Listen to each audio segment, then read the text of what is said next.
회장님, 이러지 마세요, 제발요. 조용히 해. 놈들이 듣는다. 찰칵 찰컥. 90세 노인은 24살 어린 신부를 침실로 부르더니 방문을 이중으로 걸어 잠갔습니다. 겁에 질려 떨고 있는 신부에게 다가간 노인은 침대가 아닌 벽에 걸린 액자를 뜯어냈습니다. 그 뒤에는 거대한 비밀 금고가 숨겨져 있었습니다. 이걸 봐라. 이게 내가 너를 산 진짜 이유다. 찰칵 찰컥.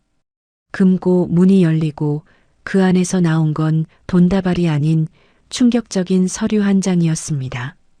이어지는 노인의 서늘한 한마디. 놈들은 매일 밤 내 숨통을 조여오고 있다. 살고 싶다면 이 방을 나가는 순간부터 나를 속인 악녀가 되어라. 적들의 속을 한복판, 목숨을 부지하기 위해 시작된 90세 노인과 24살 신부의 위험한 연극. 저들이 승리의 축배를 드는 순간 우리는 놈들에게 진짜 지옥을 보여줄 것이다. 과연 금고 안에는 어떤 진실이 숨겨져 있었을까요? 사연 시작 전 구독과 좋아요 부탁드려요. 이 작은 정성이 여러분께 큰 행운을 가져다 줄 겁니다. 댓글로 계신 곳을 알려주시면 건강하시라고 따뜻한 기운 팍팍 쏴드리겠습니다. 가슴 벅찬 이야기 지금 시작합니다. 비릿한 생선 냄새와 고소한 참기름 냄새가 뒤섞인 재래시장 한복판은 오늘도 치열한 삶의 소리로 가득 찼습니다. 낡은 좌판 구석에서 콩나물을 다듬던 50대 여인의 손길이 분주하게 움직였죠. 그녀는 수진의 어머니였습니다.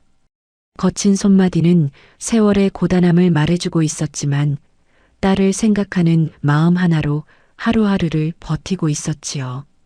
그런데 갑자기 어머니의 얼굴이 백지장처럼 하얗게 질리기 시작했습니다. 가슴을 쥐어뜯으며 거친 숨을 몰아쉬던 어머니가 바닥으로 고꾸라졌습니다. 붉은 선혈이 앞치마 위로 툭툭 떨어지더니 이내 콩나물 바구니 위로 쏟아졌습니다. 시장 사람들이 비명을 지르며 몰려들었고 소식을 들은 수지는 신발이 벗겨지는 줄도 모르고 아스팔트 바닥을 맨발로 달려왔습니다. 어머니를 업고 뛰는 수진의 등 위로 식은땀과 눈물이 비 오듯 쏟아졌습니다. 세상이 무너지는 것 같은 절망감이 그녀의 가녀린 어깨를 짓눌렀습니다. 응급실의 차가운 공기는 수진의 뼛속까지 파고들었습니다. 소독약 냄새가 진동하는 복도 끝에서 의사가 차트를 넘기며 무미건조한 목소리로 말했습니다. 간이 이미 돌처럼 굳어버려서 이식 수술을 하지 않으면 일주일을 넘기기 힘들다는 청천벽력 같은 소리였죠. 수지는 다리에 힘이 풀려 그 자리에 주저앉을 뻔했습니다. 하지만 슬퍼할 겨를도 없었습니다. 곧이어 원무과 직원이 다가와 계산서를 내밀었으니까요. 원무과 직원이 모니터를 두드리며 수진을 쳐다보지도 않고 말했습니다. 보험이 안 되는 특수 치료라 현금으로 3억 원을 먼저 내셔야 입원이 가능합니다. 돈이 없으면 퇴원하셔야 해요. 수진이 창구 유리에 매달려 울먹이며 사정했습니다. 제발 부탁드려요. 엄마가 죽어가요. 일단 입원만이라도 시켜주세요. 제가 어떻게든 갚을게요. 직원은 귀찮다는 듯 고지서를 수진 쪽으로 툭 밀었습니다. 여기가 자선단체입니까? 규정은 규정이에요. 오늘 안으로 입금 안 되면 짐 싸셔야 합니다. 수지는 떨리는 손으로 전화기를 들었습니다. 통장 잔고는 바닥이었고 친척들은 전화를 피했습니다. 사방이 꽉 막힌 벽이었습니다. 병원 복도 구석에 쭈그리고 앉은 수지는 숨이 턱턱 막혀왔습니다. 가난하다는 이유로 어머니를 떠나보내야 한다는 사실이 가슴을 후벼 팠습니다.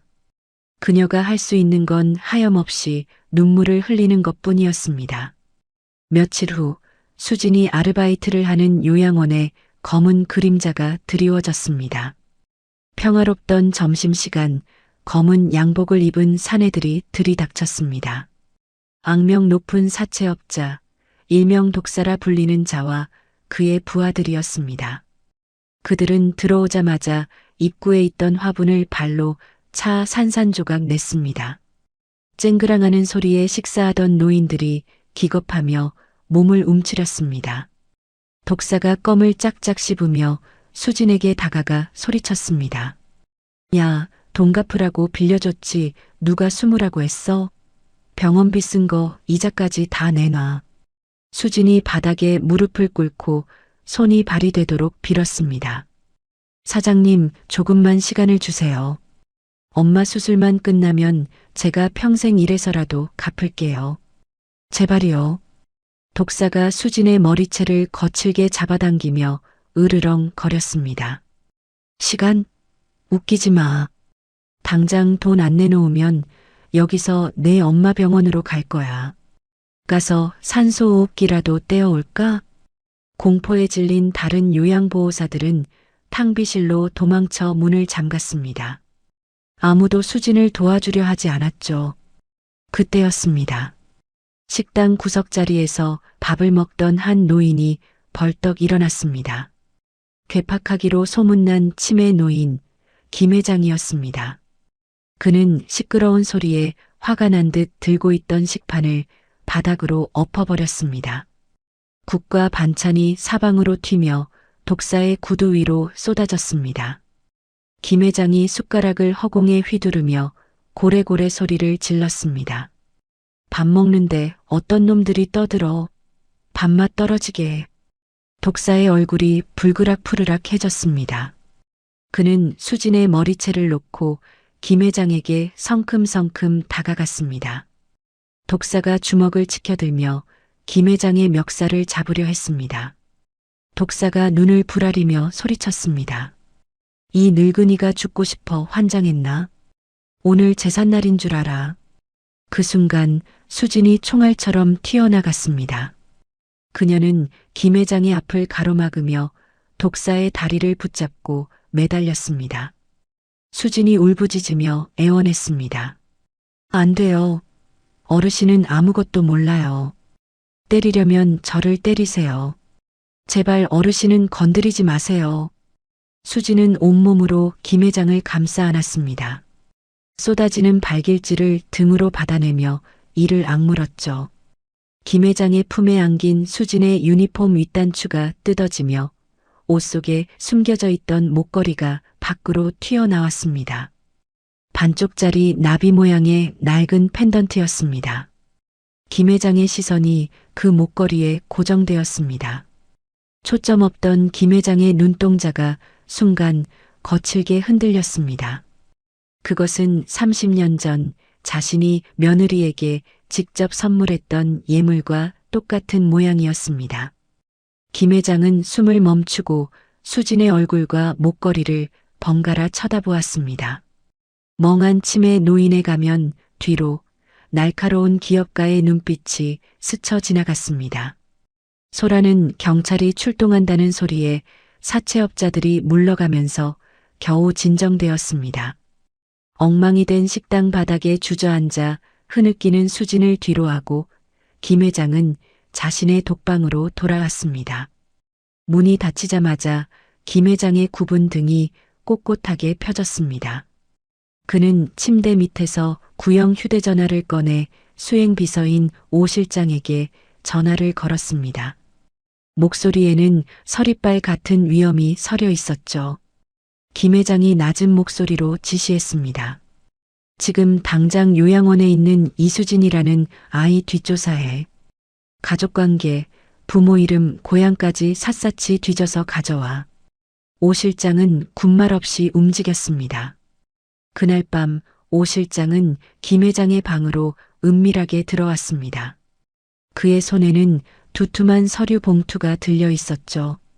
오 실장은 수진의 어머니가 30년 전 실종된 며느리와 나이대가 비슷하며 유전자 대조 결과 수진과 김 회장의 혈연 관계가 99.9% 일치한다는 1차 보고서를 내밀었습니다. 김 회장은 보고서를 쥔 손을 부들부들 떨었습니다. 평생을 찾아 헤매던 핏줄이 바로 코앞에, 그것도 가장 비참한 모습으로 있었다는 사실에 가슴이 미어지는 듯 했습니다. 하지만 감상에 젖어 있을 시간이 없었습니다. 놈들이 알면 이 아이마저 위험해질 테니까요. 다음 날 아침 요양원 원장실에 정정만이 감돌았습니다. 김 회장은 평소 입던 환자복이 아닌 말끔한 정장 차림으로 소파에 앉아 있었습니다. 그의 앞 탁자 위에는 서류 가방 하나가 놓여 있었죠. 불려온 수지는 영문을 몰라 겁에 질린 표정으로 서 있었습니다. 김 회장은 눈짓으로 가방을 가리켰습니다. 김 회장이 무뚝뚝하게 말했습니다. 열어봐.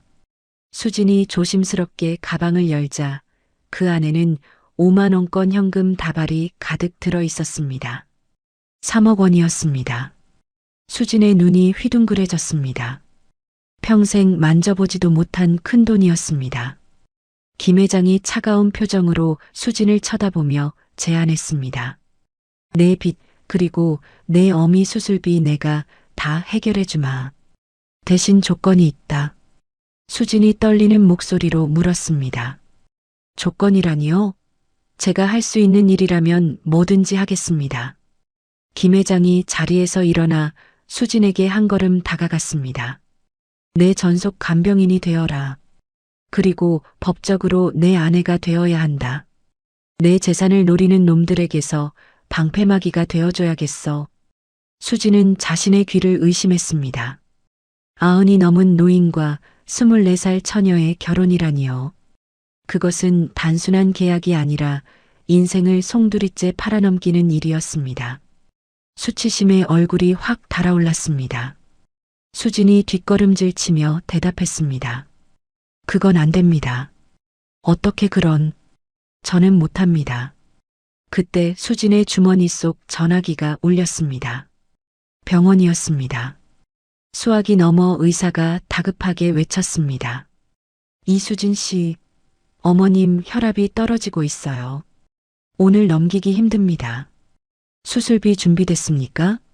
결정하셔야 해요. 수진의 손에서 전화기가 스르르 미끄러졌습니다. 머릿속이 하얘졌습니다. 어머니의 얼굴이 눈앞에 아른거렸습니다. 자존심이 밥 먹여주지 않았습니다. 어머니를 살릴 수만 있다면 악마에게 영혼이라도 팔아야 했습니다. 수지는 입술을 피가 나도록 깨물며 바닥에 놓인 혼인신고서를 집어들었습니다. 눈물이 종이 위로 뚝뚝 떨어져 얼룩을 만들었습니다. 그녀는 떨리는 손으로 도장을 찍었습니다. 쾅 하는 소리와 함께 수진의 청춘이 붉은 인주 속에 갇혀버렸습니다. 김 회장은 수진이 나간 뒤 서류를 품에 넣으며 창밖을 바라보았습니다. 그의 눈빛은 더 이상 치매 노인의 것이 아니었습니다. 그는 맹수처럼 번뜩이는 눈으로 어딘가를 응시했습니다. 김 회장이 오 실장에게 나지기 명령했습니다. 예식장은 서울에서 제일 비싸고 화려한 곳으로 잡아. 그리고 내 조카 놈한테 청첩장 제일 먼저 보내. 놈들이 내 핏줄을 알아채지 못하게 아주 완벽한 쇼를 보여줘야 하니까. 다음 날 아침 대한민국은 발칵 뒤집혔습니다. 90이 넘은 재벌 회장과 24살 꽃다운 처녀의 결혼 소식은 조간신문 일면을 도배했습니다. 재벌가의 기행인가, 현대판 매매혼인가, 돈에 팔려가는 20대 신부 같은 자극적인 헤드라인들이 쏟아져 나왔습니다. 인터넷 댓글창은 차마 눈뜨고 볼 수 없을 만큼 험한 말들로 가득 찼죠. 할아버지 냄새나서 어떻게 사냐, 유산 노리고 작정했네 같은 조롱들이 수진의 가슴에 비수처럼 꽂혔습니다. 수진은 세상 모든 사람들이 자신을 향해 손가락질하는 것만 같아 고개를 들 수 없었습니다. 하지만 그녀는 어머니의 수술이 잡혔다는 병원의 연락 하나만을 동아줄처럼 붙잡고 버텼습니다. 결혼식 일주일 전부터 수진은 강남의 최고급 뷰티숍으로 끌려다녔습니다. 직원들은 겉으로는 신부님, 너무 아름다우세요라며 웃었지만 수진이 탈의실에 들어가자마자 쑥덕거리는 소리가 들려왔습니다. 한 직원이 혀를 차며 속삭였습니다. 야, 진짜 돈이 좋긴 좋은가 봐. 저 나이에 저런 쭈구렁 할배랑 비위도 좋아. 그러자 다른 직원이 킬킬대며 맞장구 쳤습니다. 그러게. 나 같으면 100억을 줘도 못해. 밤에 무서워서 어떻게 자냐? 수지는 탈의실 거울 속에 비친 자신의 모습을 멍하니 바라보았습니다. 화려한 드레스와 보석으로 치장했지만 그 속의 자신은 텅 빈 껍데기 같았습니다. 눈물이 주르륵 흘러내려 공들인 화장을 망가뜨렸습니다. 드디어 결혼식 당일이 밝았습니다. 식장은 서울 시내 전경이 한눈에 내려다 보이는 특급 호텔이었습니다. 정재계 인사들과 호기심에 찬 구경꾼들이 인산인해를 이루었죠. 식장 입구에는 축하 화환 대신 기자들의 카메라 플래시가 번쩍거렸습니다. 하객석 맨 앞줄, 소위 VIP석에는 김 회장의 조카이자 그룹의 실세인 김전무와 그의 아내 최미란이 앉아 있었습니다. 최미란은 고개를 삐딱하게 기울인 채 팔짱을 끼고 신부 대기실 쪽을 노려보았습니다. 최미란이 남편에게 귓속말을 했습니다. 여보, 저 계집애 꼴 좀 봐. 어디서 굴러먹다 왔는지 빈티가 줄줄 흐르네. 아버님도 참 노망이 나셔도 단단히 나셨지. 김전무가 비릿한 미소를 지으며 대답했습니다. 나도. 어차피 며칠 못 가. 아버님 돌아가시면 적각 계집 내쫓는 건 일도 아니야. 신부 대기실 문이 벌컥 열렸습니다. 최미란이 들어왔습니다. 그녀의 손에는 붉은 와인이 찰랑거리는 잔이 들려 있었죠. 수진은 흠칫 놀라 자리에서 일어났습니다. 최미란은 수진의 머리부터 발끝까지 훑어보더니 과장된 웃음을 터뜨렸습니다. 최미란이 수진에게 다가와 말했습니다. 어머, 새어머니. 아니지. 나보다 한참 어리니까 그냥 너라고 해도 되지. 축하해. 드디어 팔자를 고쳤네. 수진이 고개를 숙이며 작게 대답했습니다. 감사합니다. 사모님. 최미란의 눈매가 표독스럽게 변했습니다. 감사? 네가 감히 어디서 사모님 소리를 해? 주제 파악 좀 해. 최미란은 들고 있던 와인잔을 수진 쪽으로 획 기울였습니다. 붉은 와인이 수진의 순백색 웨딩드레스 정면으로 콸콸 쏟아졌습니다. 가슴부터 치맛자락까지 붉은 얼룩이 흉측하게 번져나갔습니다. 수진은 비명을 지르며 뒤로 물러섰지만 이미 늦은 뒤였습니다. 최미란이 입을 가리며 놀란 척 연기했습니다. 어머, 어떡해. 손이 미끄러졌네. 미안해서 어쩌니? 여벌 드레스는 준비 안 했지? 식이 5분 남았는데 그 꼴로 들어가야겠네. 최미란은 수진의 귀에 대고 나직이 속삭였습니다. 기억해. 걸레는 아무리 빨아도 걸레야. 이 드레스처럼 넌 평생 더러운 얼룩이야. 수진은 모욕감에 온몸이 부들부들 떨렸습니다. 하지만 지금 뛰쳐나가면 어머니의 수술비도 병원 치료도 다 물거품이 될 것이었습니다. 수진은 눈물을 삼키며 얼룩진 드레스 자락을 꽉 쥐었습니다. 결혼 행진곡이 울려 퍼지고 식장 문이 열렸습니다. 하객들의 시선이 일제히 입구로 쏠렸습니다. 그리고 곧장 경악과 조롱 섞인 탄식이 터져나왔습니다. 붉은 와인 얼룩이 선명한 드레스를 입은 신부. 마치 피를 뒤집어 쓴 것 같은 기괴한 모습이었습니다. 하객 중 한 사람이 옆 사람을 툭 치며 말했습니다. 세상에 저 꼴 좀 봐. 제정신이야? 저러고 식을 올린대? 그러자 옆에 있던 다른 하객이 혀를 쯧쯧 찼습니다. 돈에 눈이 멀어서 보이는 게 없나 보네. 쯧쯧, 집안 망신이다. 카메라 플래시가 미친 듯이 터지며 수진의 치욕스러운 모습을 생중계했습니다. 수진은 고개를 푹 숙인 채 버질로드를 걸었습니다. 한 걸음 한 걸음이 가시밭길 같았습니다. 주례석 앞에는 김 회장이 휠체어에 앉아 있었습니다. 그는 초점 없는 눈으로 허공을 응시하며 침을 흘리는 척하고 있었습니다. 하지만 아무도 눈치채지 못했습니다. 김 회장의 곁눈질이 매섭게 김 전무 부부를 쏘아보고 있다는 사실을요. 그는 수진의 드레스에 묻은 붉은 자국을 보며 주먹을 꽉 쥐었습니다. 분노가 치밀어 올랐지만 아직은 때가 아니었습니다. 주례사가 끝나고 혼인 서약서를 낭독할 차례가 되었습니다. 수진의 손이 펜을 잡고 덜덜 떨렸습니다. 그때 주머니 속 전화기 진동이 짧게 울렸습니다. 병원에서 온 문자였습니다. 수술비 완납 확인되었습니다. 곧 수술 들어갑니다. 수진은 그 문자를 마음속으로 되뇌며 입술을 깨물었습니다. 엄마만 살면 돼. 엄마만 살면 나는 아무래도 괜찮아. 그녀는 눈을 질끈 감고 서명란에 이름을 적었습니다. 식이 끝나고 피로연이 이어졌습니다.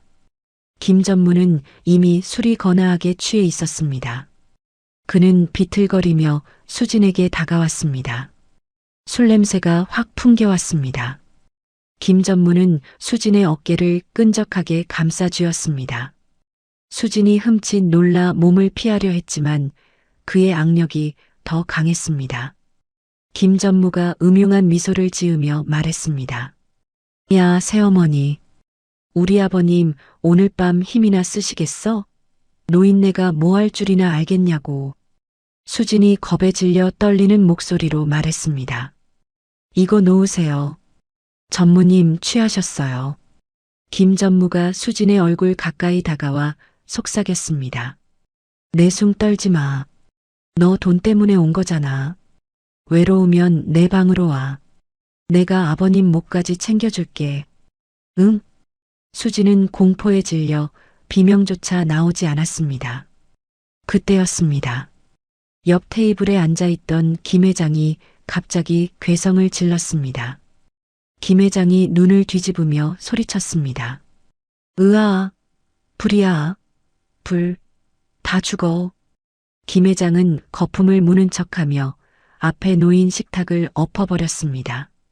와장창, 접시와 와인병들이 바닥에 떨어지며 요란한 소리를 냈습니다. 피로 연장은 순식간에 아수라장이 되었습니다. 김 회장이 팔다리를 허우적거리며 난동을 부렸습니다. 도망쳐. 놈들이 온다. 다 죽일 거야. 사람들의 시선이 김 회장에게 쏠린 틈을 타 김 전무는 화들짝 놀라 수진에게서 떨어졌습니다. 김 회장의 난동은 김 전무에게서 수진을 떼어놓기 위한 처절한 연기였습니다. 오 실장이 재빨리 달려와 김 회장을 진정시키는 척하며 상황을 수습했습니다. 오 실장이 다급하게 외쳤습니다. 회장님 발작이 시작됐습니다. 구급차는 필요 없고 댁으로 모시겠습니다. 신부님, 얼른 따라오십시오. 오 실장은 멍하니 서 있는 수진을 이끌고 뒷문으로 빠져나갔습니다. 검은 리무진이 대기하고 있었습니다. 차에 오르자마자 문이 닫히고 식장의 소란스러움이 차단되었습니다. 수진은 창밖으로 멀어지는 호텔을 바라보며 안도의 한숨을 내쉬었습니다. 하지만 그것도 잠시 눈앞에 닥친 대저택의 위압감이 그녀를 짓눌렀습니다. 저택에 도착하자 하인들이 도열해 있었지만 그 누구도 수진에게 인사하지 않았습니다. 마치 그녀가 투명 인간인 것처럼 눈길조차 주지 않았죠. 차가운 대리석 바닥의 냉기가 발바닥을 타고 올라왔습니다. 뒤따라 들어온 최미란이 거만한 표정으로 하녀를 불렀습니다. 최미란이 턱짓으로 수진을 가리키며 말했습니다. 박 집사, 얘 짐 1층 구석방에 풀어. 하녀들 쓰는 방 있잖아. 거기면 딱 어울리겠네. 그리고 수진에게 다가와 쏘아붙였습니다. 착각하지 마. 네가 안방마님이라도 된 줄 알아? 아버님 돌아가실 때까지만 쥐 죽은 듯 살아. 숨소리도 내지 말고. 수지는 아무 대꾸도 하지 못하고 고개를 숙였습니다. 1층 구석방은 햇빛도 잘 들지 않는 창고 같은 방이었습니다. 짐을 풀고 침대에 걸터 앉은 수지는 하염없이 흐르는 눈물을 닦았습니다. 밤이 깊어지자 저택은 죽은 듯 고요해졌습니다. 그때 방문을 두드리는 소리가 들렸습니다. 오 실장이었습니다. 오 실장이 굳은 표정으로 말했습니다. 사모님, 회장님께서 찾으십니다. 2층 침실로 오십시오. 아무도 모르게 조용히 오셔야 합니다. 수진의 심장이 덜컥 내려앉았습니다. 올 것이 왔구나. 첫날 밤, 그녀는 떨리는 다리를 겨우 지탱하며 오 실장의 뒤를 따랐습니다. 2층 복도는 어둡고 길었습니다. 김 회장의 침실 앞에 선 수지는 마른 침을 삼키고 문고리를 잡았습니다. 문을 열고 들어서자 침대에 앉아있던 김 회장이 수진을 뚫어지게 쳐다보았습니다. 그리고 수진이 들어오자마자 방문을 굳게 닫고 안에서 이중으로 걸어 잠갔습니다. 찰칵 하는 소리가 수진의 퇴로를 막는 족쇄처럼 들렸습니다. 달칵, 철컥, 이중으로 잠기는 문소리가 수진의 심장을 조여왔습니다. 육중한 나무 문이 닫히자 방 안은 세상과 단절된 섬처럼 고요해졌습니다. 수지는 등 뒤에 닿는 문짝의 차가운 냉기에 몸서리쳤습니다. 눈앞의 김 회장은 더 이상 낮에 보던 힘없는 노인이 아니었습니다. 그의 눈빛은 형형하게 살아있었고 인매는 굳게 다물려 있었습니다. 수지는 공포에 질려 뒷걸음질 쳤습니다. 도망칠 곳도 없었지만 본능적으로 몸이 떨려왔습니다. 수진이 옷깃을 여미며 떨리는 목소리로 말했습니다. 회장님, 이러지 마세요. 제발이요. 김 회장은 수진의 애원에도 아랑곳하지 않고 침대 옆으로 성큼성큼 다가갔습니다. 그러고는 벽에 걸려있던 거대한 산수화 액자를 양손으로 잡아 옆으로 밀어냈습니다. 액자가 밀려난 자리에는 차가운 금속성을 띤 대형 벽 금고가 숨겨져 있었습니다. 김 회장의 손가락이 다이얼 위에서 빠르게 움직였습니다. 띠띠띠. 전자음 소리가 적막한 방 안에 유난히 크게 울렸습니다. 곧이어 육중한 철문이 묵직한 소리를 내며 열렸습니다. 수지는 눈을 질끈 감았습니다. 돈다발이 쏟아져 나올 것이라 예상했습니다. 돈으로 자신을 샀으니 그 대가를 치르겠다는 무언의 압박일 거라 생각했으니까요. 하지만 김 회장이 금고에서 꺼낸 것은 뜻밖의 물건들이었습니다. 두툼한 서류 봉투와 아주 오래된 낡은 앨범, 그리고 한 장의 종이였습니다. 김 회장이 그 물건들을 들고 수진에게 천천히 다가왔습니다. 수진은 흠칫 놀라 어깨를 움츠렸지만 김 회장은 수진을 지나쳐 탁자 위에 물건들을 내려놓았습니다. 김 회장이 종이 한 장을 수진에게 내밀며 말했습니다. 이걸 봐라. 읽어봐. 수진은 주저하며 종이를 받아들었습니다. 그것은 유전자 검사 결과지였습니다. 알 수 없는 영어와 숫자들 사이에서 수진의 눈에 확 들어오는 한글이 있었습니다. 친생자 관계 성립. 일치율 99.9%. 검사 대상은 김대풍, 그리고 이수진이었습니다. 수진이 이해할 수 없다는 표정으로 물었습니다. 이게 무슨 뜻인가요? 회장님과 제가 친자 관계라니요? 김 회장은 대답 대신 바닥에 털썩 무릎을 꿇었습니다. 천하의 김 회장이 대한민국 재계를 호령하던 그가 24살 어린 신부 앞에 무릎을 꿇은 것입니다. 그의 어깨가 격하게 들썩이기 시작했습니다. 평생을 참아왔던 댐이 무너진 듯 김 회장의 눈에서 굵은 눈물방울이 뚝뚝 떨어져 카펫을 적셨습니다. 김 회장이 오열하며 토해내듯 말했습니다. 미안하다. 정말 미안하다. 내가 내 할애비다. 내가 내 새끼를 못 알아보고. 수지는 들고 있던 종이를 떨어뜨렸습니다. 머릿속이 하얗게 변했습니다. 할아버지라니. 눈앞에 이 노인이 자신의 할아버지라니. 도무지 믿기지 않는 현실에 다리에 힘이 풀려 주저앉고 말았습니다. 김 회장은 떨리는 손으로 낡은 앨범을 펼쳐 수진에게 보여주었습니다. 빛바랜 사진 속에는 젊은 시절의 김 회장과 그의 아들, 그리고 환하게 웃고 있는 젊은 여자가 있었습니다. 그 여자는 지금 병상에 누워있는 수진의 어머니와 똑같은 얼굴이었습니다.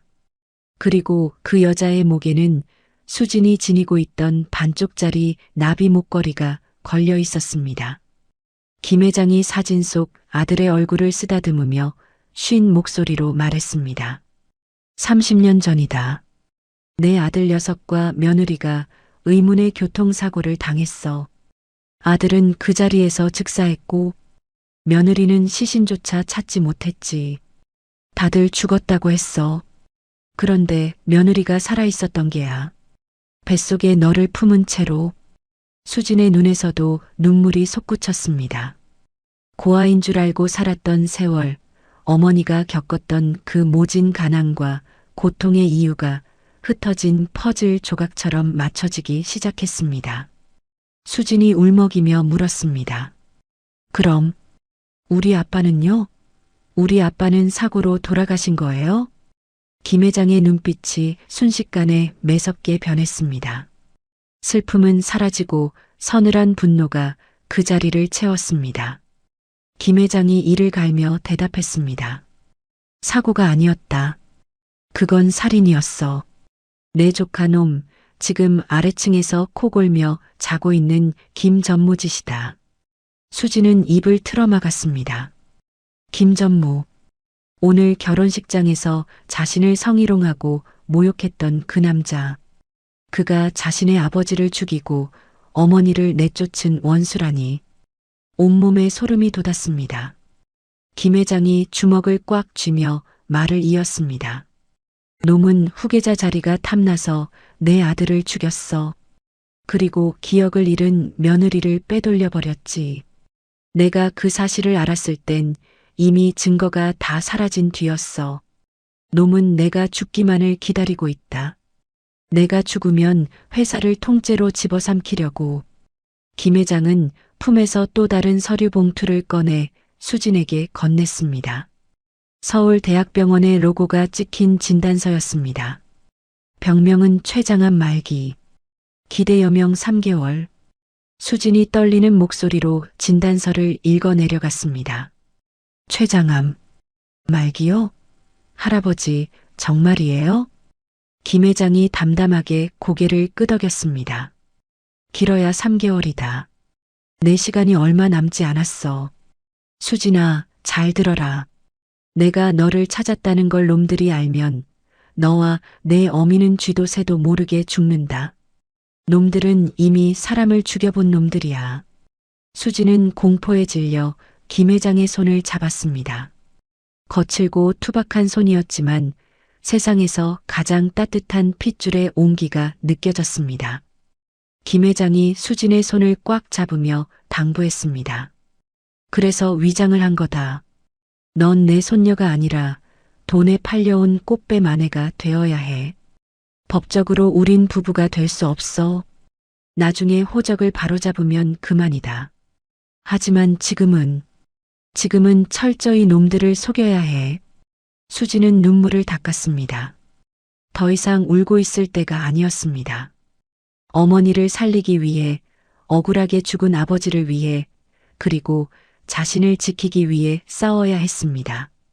소녀의 눈빛에서 두려움이 사라지고 비장한 결의가 차올랐습니다. 수진이 단호한 목소리로 말했습니다. 할게요. 할아버지, 저놈들 제가 다 갚아줄 거예요.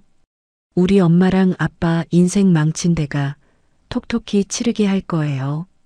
김 회장은 금고 깊숙한 곳에서 작은 USB 하나를 꺼내 수진의 손에 쥐어주었습니다.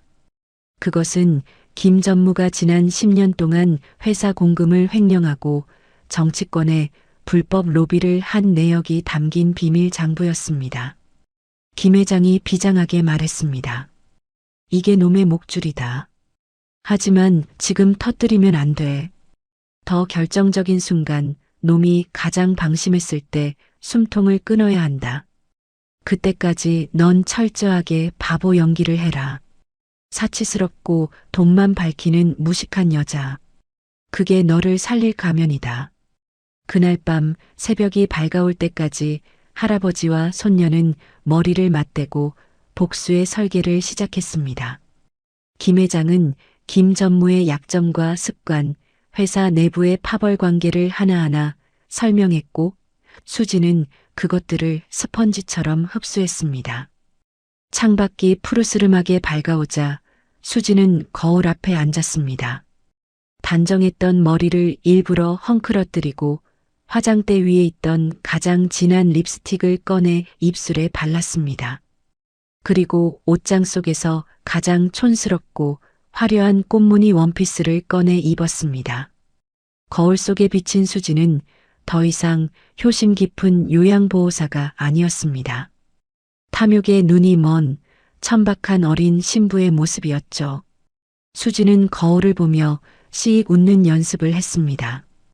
입꼬리는 올라갔지만 눈은 차갑게 가라앉아 있었습니다. 방문을 나서는 수진의 발걸음 소리가 복도를 울렸습니다. 1층 주방에서는 아침 식사를 준비하는 소리가 들려왔습니다. 최미란이 식탁에 앉아 커피를 마시고 있었습니다. 그녀는 2층에서 내려오는 수진을 보자마자 혐오스러운 표정을 지었습니다. 최미란이 커피잔을 내려놓으며 비꼬았습니다. 어머, 꼴이 그게 뭐니? 밤새 무슨 짓을 했길래 머리가 산발이야? 노인네 비위 맞추느라 고생 좀 했나 봐. 수지는 최미란의 말에 기죽지 않고 오히려 콧소리를 섞어 과장되게 웃었습니다. 그녀는 최미란의 맞은편 의자를 빼내어 털썩 주저앉았습니다. 수진이 다리를 꼬며 교태 섞인 목소리로 말했습니다. 어머 형님, 아니지, 촌수가 어떻게 되나? 여보가 그러는데 강남 빌딩 하나 제 명의로 돌려준대요. 근데 명예 이전은 언제 해줄 거예요? 저 그거 받으러 온 건데. 호호. 최미란의 얼굴이 불그락푸르락해졌습니다. 그녀는 들고 있던 포크를 식탁에 거칠게 내려 찍었습니다. 최미란이 꽥 소리를 질렀습니다. 뭐? 빌딩? 이 미친년이 들어온 지 하루 만에 본색을 드러내. 야, 꿈깨. 너한텐 국물도 없어. 수지는 속으로 쾌재를 불렀습니다. 최미란이 흥분할수록 자신을 경멸할수록 그녀의 경계심은 허술해질 테니까요. 수지는 짐짓 실망한 척 입술을 삐죽거리며 김 회장의 방문 쪽을 쳐다보았습니다.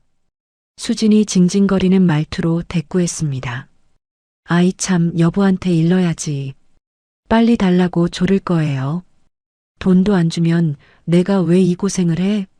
문 밖에서 이 모든 대화를 듣고 있던 김 전무는 방 안에서 회심의 미소를 지었습니다. 역시 돈에 환장한 계집애군. 다루기 쉽겠어. 그는 자신의 목을 조여올 덫이 완성되고 있다는 사실은 꿈에도 모른 채 넥타이를 매며 콧노래를 불렀습니다. 다음 날부터 수진의 이중 생활이 본격적으로 시작되었습니다. 아침 해가 중천에 뜰 때까지 늘어지게 늦잠을 자는 척하다가 오후가 되면 화려하게 치장하고 집을 나섰습니다. 그녀가 향한 곳은 서울 시내의 유명 백화점이었습니다. 최미라는 수진이 사고라도 칠까봐 사람을 붙여 감시했지만 보고되는 내용이라곤 명품관을 휩쓸고 다닌다는 것뿐이었죠. 수진은 백화점 직원들을 대동하고 진열장을 손가락으로 가리켰습니다. 수진이 콧대를 높이며 거만하게 말했습니다. 여기서부터 저기까지 신상품은 다 포장해 주세요. 아, 그리고 저건 색깔별로 다 담고요. 직원들이 허리를 굽신거리며 쇼핑백을 날랐습니다. 수지는 일부러 카드를 긁을 때마다 최미란에게 결제 문자가 가도록 했습니다.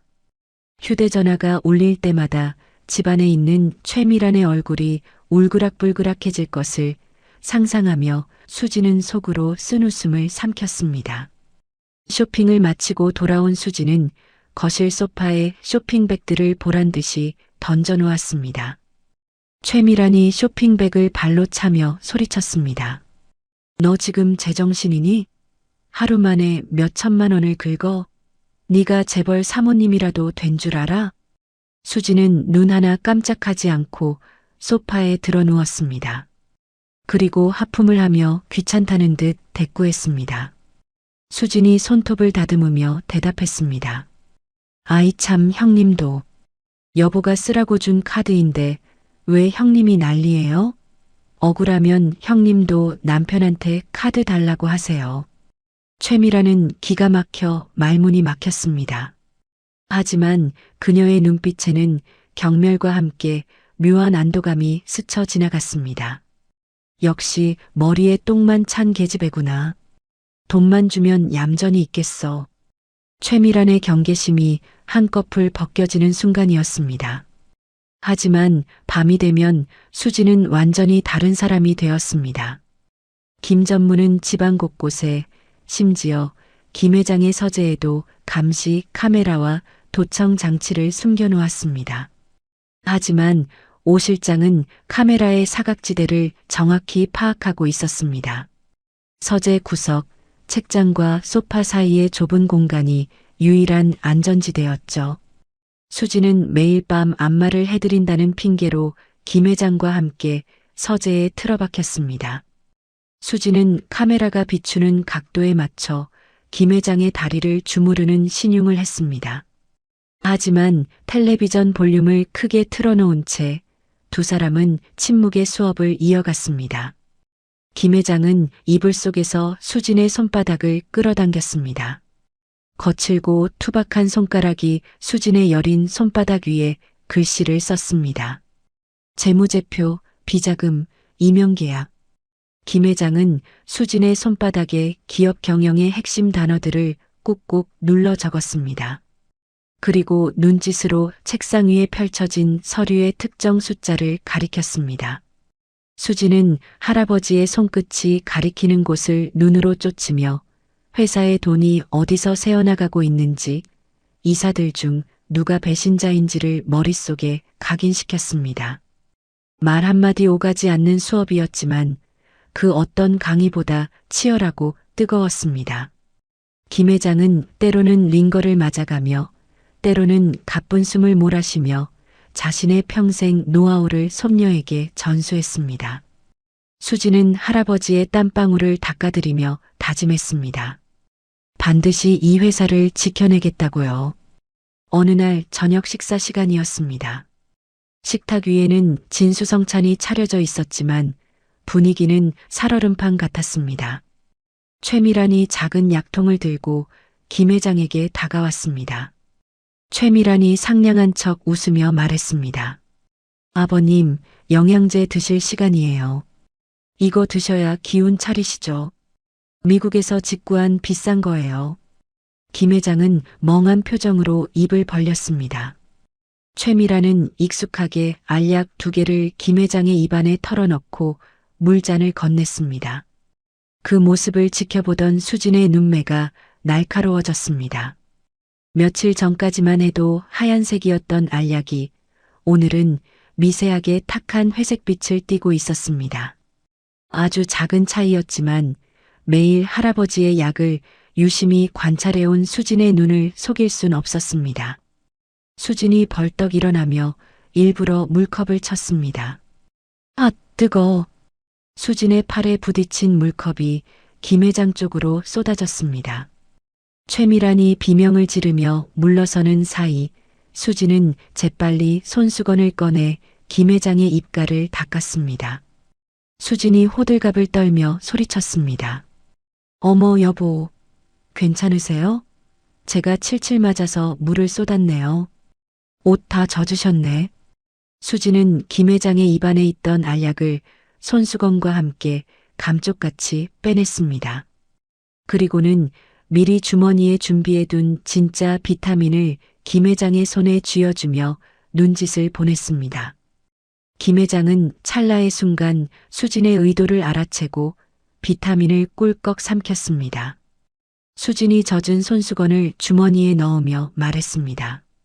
죄송해요, 형님. 제가 빨래는 다시 해놓을게요.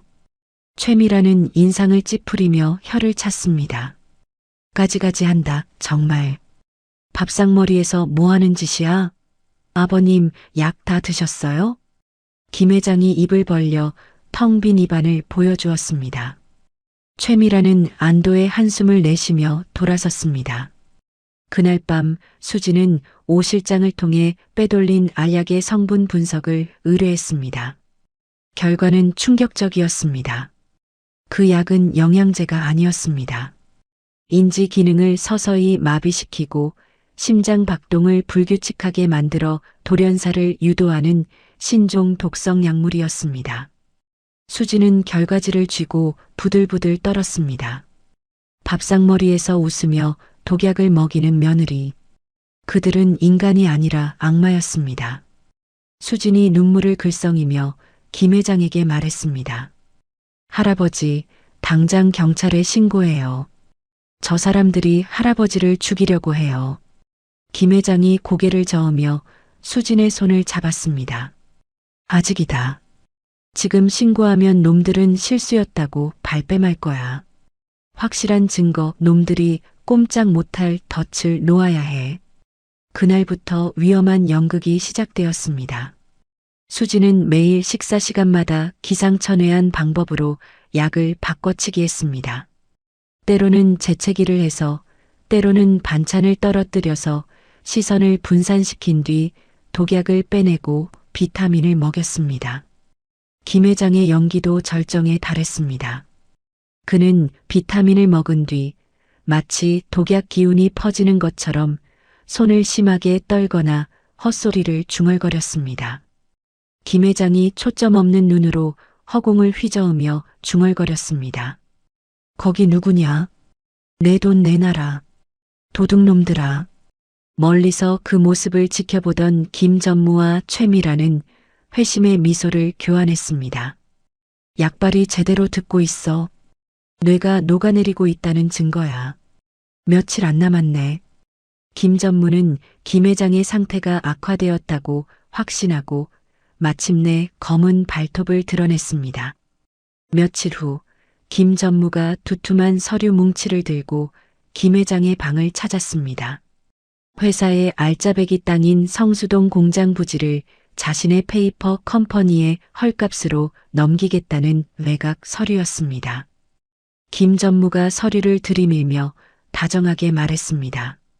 아버님, 회사 사정이 어려워서 이 땅을 좀 팔아야겠습니다. 도장만 찍어주시면 됩니다. 제가 다 알아서 처리할게요. 김 회장은 침을 흘리며 멍한 표정으로 김 전무를 쳐다보았습니다. 그는 손을 덜덜 떨며 도장을 찍기를 주저하는 척했습니다. 김 전무의 표정이 초조해지기 시작했습니다. 그때 옆에서 과일을 깎던 수진이 끼어들었습니다. 수진이 눈을 반짝이며 탐욕스러운 목소리로 물었습니다. 전무님, 그게 뭔데 여보한테 도장을 찍으라고 해요? 혹시 돈 되는 거예요? 김 전무가 귀찮다는 듯 대답했습니다. 새어머니는 몰라도 됩니다. 회사 일이에요. 아, 도장 찍으시면 제가 용돈 좀 두둑하게 챙겨드리지요. 용돈이라는 말에 수진의 표정이 확 바뀌었습니다. 그녀는 과도를 내려놓고 김 회장의 팔을 잡아 흔들었습니다. 수진이 김 회장의 귀에 대고 큰 소리로 졸랐습니다. 여보, 전무님이 용돈 준대잖아. 빨리 찍어줘요. 나 사고 싶은 가방 있단 말이야. 응? 빨리. 김 회장은 못 이기는 척 하지만 김 전무가 눈치채지 못하게 미세하게 손끝에 힘을 주어 서류의 지장을 꾹 눌렀습니다. 선명한 붉은색 지문이 종이 위에 찍혔습니다. 김 전무는 쾌재를 부르며 서류를 챙겼습니다. 김 전무가 수진에게 윙크를 하며 말했습니다. 역시 새어머니 덕분에 일이 쉽네요. 내일 봉투 하나 보내드릴게. 김 전무가 휘파람을 불며 방을 나가자 방 안의 공기가 순식간에 무겁게 가라앉았습니다.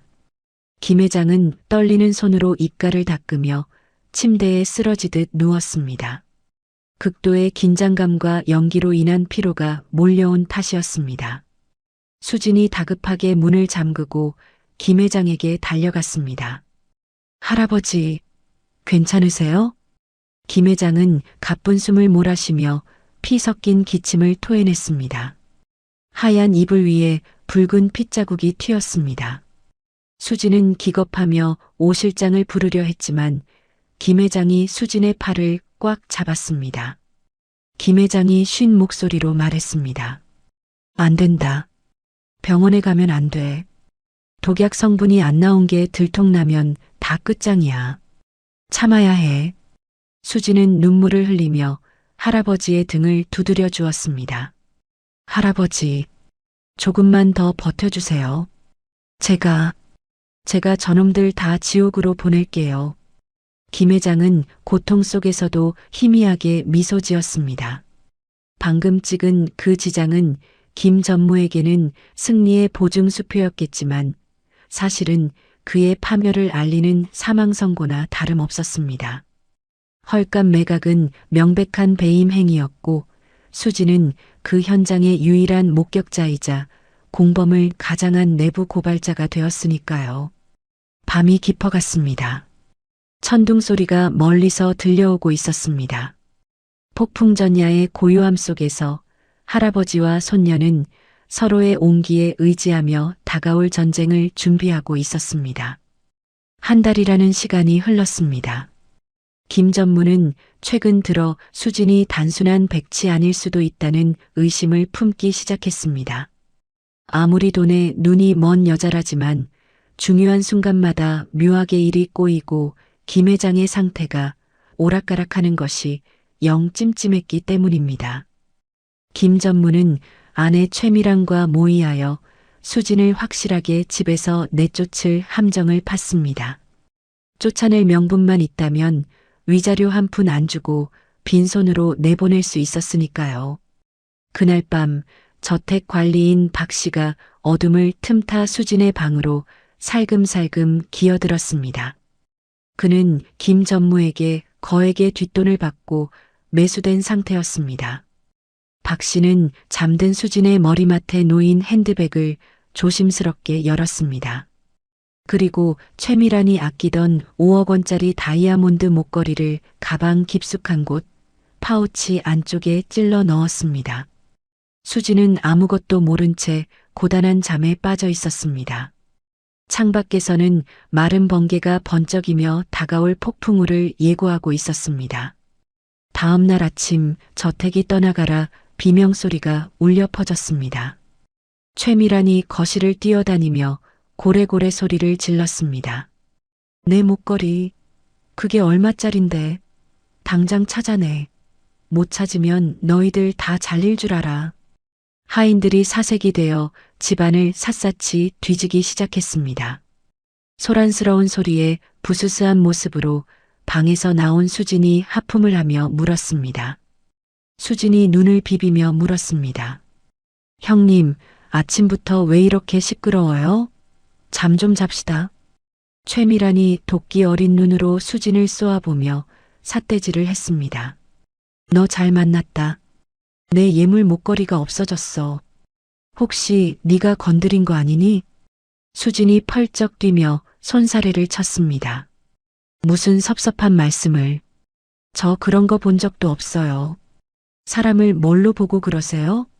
최미란이 코웃음을 치며 박 집사에게 턱짓했습니다. 본 적이 있는지 없는지는 뒤져보면 알겠지. 박 집사 얘 방이랑 가방 싹 다 뒤져. 먼지 한 톨까지 다 털어. 하인들이 수진의 방으로 우르르 몰려 들어갔습니다. 옷장을 뒤집고 서랍을 엎었습니다. 잠시 후 박 집사가 수진의 핸드백을 거실로 들고 나왔습니다. 하인들과 김 전무가 지켜보는 가운데 박 집사가 가방을 거꾸로 들고 탈탈 털었습니다. 화장품과 잡동사니들이 와르르 쏟아졌습니다. 그리고 그 사이에서 영롱한 빛을 내뿜는 다이아몬드 목걸이가 툭 하고 바닥으로 떨어졌습니다. 순간 정적이 흘렀습니다. 수진의 눈이 휘둥그레졌습니다. 최미란이 목걸이를 집어들며 승리감에 도취된 목소리로 외쳤습니다. 이것 봐. 도둑년의 본색이 드러났네. 내 이럴 줄 알았어. 근본 없는 년이 들어왔을 때부터 알아봤다고. 짝! 최미란의 손바닥이 수진의 뺨을 세차게 올려붙였습니다. 고개가 돌아갈 정도로 강한 충격이었습니다. 수진은 얼얼한 뺨을 감싸쥐며 바닥에 주저앉았습니다. 억울함에 눈물이 핑 돌았습니다. 수진이 울먹이며 호소했습니다. 아니에요. 저 진짜 훔친 적 없어요. 누가 몰래 넣은 거예요. 억울해요. 소파에 앉아 상황을 지켜보던 김 전무가 천천히 일어났습니다. 그는 혀를 쯧쯧하며 수진에게 다가왔습니다. 그리고 주머니에서 휴대전화를 꺼내 112 번호를 누르는 신용을 했습니다. 김 전무가 차가운 목소리로 협박했습니다. 증거가 이렇게 명백한데 발뺌이야? 이거 특수절도야. 금액이 커서 구속수사감인 거 알지? 감방 가서 콩밥 좀 먹어야 정신 차리겠네. 수지는 감방이라는 말에 사색이 되었습니다. 감옥에 가면 어머니는 누가 돌본단 말인가요? 수지는 김 전무의 바짓가랑이를 붙잡고 매달렸습니다. 수진이 바닥에 머리를 조아리며 빌었습니다. 전무님 잘못했어요. 한 번만 봐주세요. 경찰은 안 돼요. 제발이요. 김 전무는 엎드린 수진을 내려다보며 회심의 미소를 지었습니다. 그는 품 안에서 미리 준비해둔 서류 한 장을 꺼내 수진의 얼굴 앞에 던졌습니다. 상속 포기 및 이혼 합의서였습니다. 김 전무가 펜을 던지며 말했습니다. 좋아. 내가 인심 썼다. 여기 사인해. 위자료, 재산 분할, 상속 다 포기하고 몸만 나간다고 약속하면 경찰은 안 부를게. 지금 당장 사인하고 꺼져. 수지는 떨리는 손으로 서류를 집어들었습니다. 눈물로 흐릿한 시야 너머로 글자들을 읽어내려갔습니다. 겉으로는 겁에 질려 허둥지둥하는 척했지만 그녀의 눈동자는 서류의 조항들을 빠르게 스캔하고 있었습니다. 법적 효력이 없는 강박에 의한 계약, 공증이 없는 각서. 수지는 시간을 끌기 위해 일부러 펜을 떨어뜨리고 다시 줍기를 반복했습니다. 김 전무가 답답하다는 듯 소리쳤습니다. 뭐해? 안 찍고 확 경찰 부를까? 절체절명의 순간이었습니다. 그때 2층에서 쿵 하는 굉음이 들렸습니다. 김 회장의 방에서 비명소리가 터져 나왔습니다. 으악! 뱀이다. 뱀이 나를 문다. 살려줘. 와장창. 도자기가 깨지는 소리가 연이어 들렸습니다. 김 회장의 발작 연기였습니다. 오 실장이 방문을 박차고 나오며 아래층을 향해 다급하게 소리쳤습니다. 오 실장이 난간을 잡고 외쳤습니다. 전무님, 회장님 상태가 위독합니다. 숨을 못 쉬십니다. 구급차 불러야 할 것 같습니다. 구급차 소리에 김 전무의 얼굴이 굳어졌습니다. 경찰이나 구급대원이 오면 집안 꼴이 말이 아닐 테고 수진을 협박하던 상황도 들통날 수 있었으니까요. 김 전무는 낭패라는 듯 입술을 깨물며 수진에게서 서류를 낚아챘습니다. 김 전무가 수진을 발로 밀치며 으르렁거렸습니다. 운 좋은 줄 알아. 일단 방에 처박혀 있어. 나오면 죽여버린다. 김 전무와 최미란이 허둥지둥 2층으로 올라갔습니다. 수진은 그 틈을 타 거친 숨을 몰아쉬며 자신의 방으로 도망쳤습니다. 일단 위기는 넘겼지만 도간에 든 쥐 신세였습니다. 저녁이 되자 빗줄기가 굵어지기 시작했습니다. 창문을 때리는 빗소리가 수진의 불안한 마음을 더욱 두드렸습니다. 그때 방문이 열리고 김 전무가 들어왔습니다. 그의 표정은 아까보다 훨씬 더 비열하고 잔인해져 있었습니다. 김 전무가 휴대전화를 흔들어 보이며 말했습니다. 새어머니, 내가 방금 병원장하고 통화를 좀 했는데 말이야. 내가 법적 보호자 자격을 행사하기로 했어. 수진이 놀란 눈으로 김 전무를 쳐다보았습니다. 그게 무슨 말씀이세요? 김 전무가 비릿하게 웃으며 대답했습니다. 서울병원은 돈이 너무 많이 들어서 말이야. 환자를 전원시키기로 했어. 저기 강원도 산골에 있는 요양병원으로. 시설은 좀 구리지만 공기는 좋을 거야. 가는 길에 숨이 붙어 있을지는 장담 못하지만 수지는 피가 거꾸로 솟는 것 같았습니다. 이식 수술을 앞둔 중환자를 시설도 없는 요양병원으로 옮기겠다는 건 그냥 죽이겠다는 소리나 다름없었습니다. 수진이 달려들며 소리쳤습니다.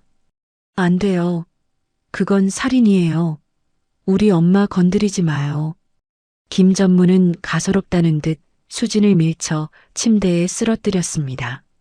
그러니까 좋게 말할 때 사인했어야지. 내일 아침 앰뷸런스 출발한다. 엄마 송장 치우기 싫으면 얌전히 도장 찍을 준비나 하고 있어. 김 전무가 쾅 하고 문을 닫고 나갔습니다. 밖에서 문을 잠그는 소리가 들렸습니다. 그리고 창밖을 보니 우비 입은 건장한 사설 경호원들이 대문과 담벼락을 지키고 있었습니다. 완벽한 감금이었습니다. 수지는 문을 두드리며 울부짖었지만 돌아오는 건 차가운 빗소리뿐이었습니다. 어머니가 위험했습니다. 오늘 밤을 넘기면 정말로 어머니를 잃을 수도 있었습니다. 절망에 빠진 수진이 방구석에 웅크리고 있을 때 방문이 배식구가 열렸습니다. 오 실장이 저녁 식사가 든 쟁반을 밀어 넣었습니다. 오 실장이 작은 목소리로 속삭였습니다. 사모님, 밥은 꼭 드셔야 합니다. 그래야 힘을 씁니다. 수지는 밥 생각이 없었지만 오 실장의 눈빛이 무언가를 말하고 있었습니다. 수지는 떨리는 손으로 밥그릇을 들어 올렸습니다.